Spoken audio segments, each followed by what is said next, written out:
Thanks for joining me today. I want to show you a really fun way to do a giraffe print on fondant cakes. So what I've got here is my home mat and my mini mat.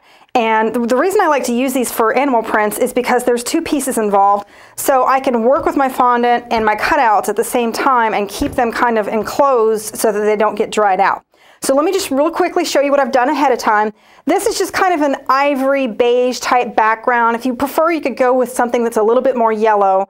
But I'm doing like a 3-layered animal print, and I wanted to give a little variety from my cheetah print. So I made this a little bit more ivory than yellow. So over here I've got just some brown, and I'll go ahead and peel this back and show you how to cut these pieces. So basically what I'm doing is I'm cutting rough squares. So what I'm going to do is go one direction, and I'm kind of just doing a really random wave type pattern. And then I'm going to go back over it again, and I'm going to, on purpose, kind of miss it and kind of do an extra wave in kind of some opposite directions. And what that does is it kind of curves off the squareness to it and gives it a little bit more of a random pattern. So just making those roughly an inch apart. Whenever I'm doing an animal print, or any kind of print really, even if it's flowers, you kind of want to keep in mind what size your actual cake is so that you can make your size cuts appropriate. So a smaller cake would have smaller cuts, larger cake, larger cuts.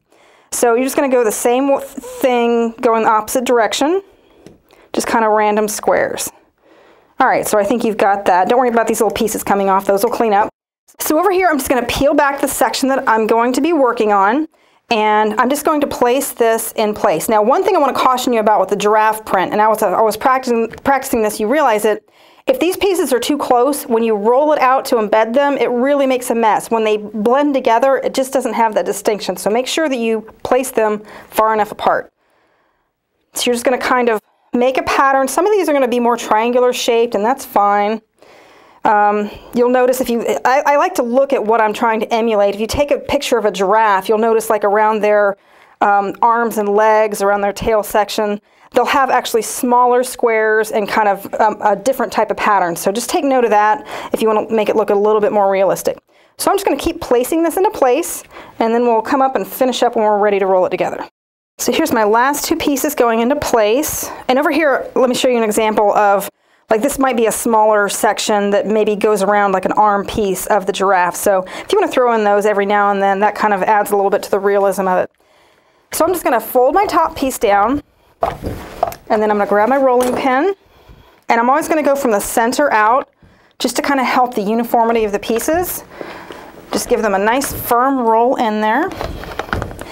And as you're rolling this, you'll notice that the pieces kind of take a little bit more of an odd shape as well, which kind of also helps for the realism of it, because if they look too square, it's just, you know, too perfect is not what an animal does.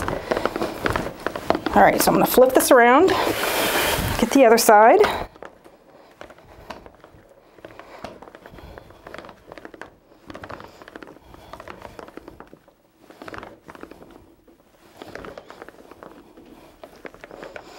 All right. And then just one more good firm roll in each direction, just to make sure it's really good and embossed in there.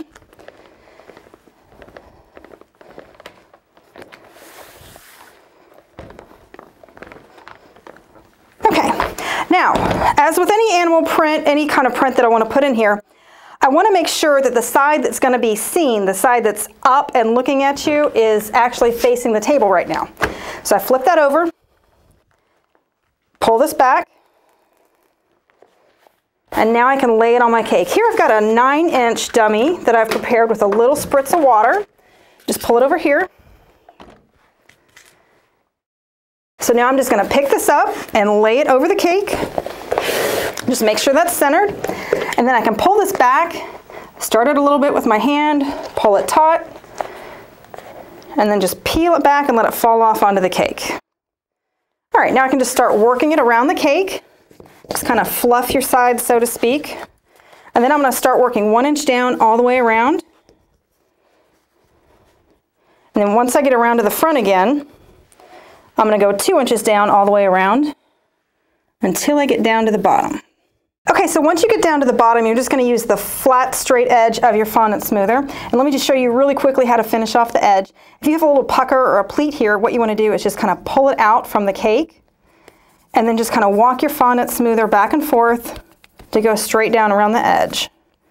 So anything that wants to kind of make a fold over, just pull that out, like I said, and just gently kind of help it stretch into shape. And then what you're going to do is just take your round blade and cut right around the edge, kind of at a 45-degree angle, so that you leave enough there that it's not a short side. And what we're going to do here in just a second is tuck any excess or anything that pulls out. When we pull this collar away, we're going to tuck that under the cake. So I'm just going to pull this collar out, and hopefully you can reuse this for another color. This is not waste, you can use that for something.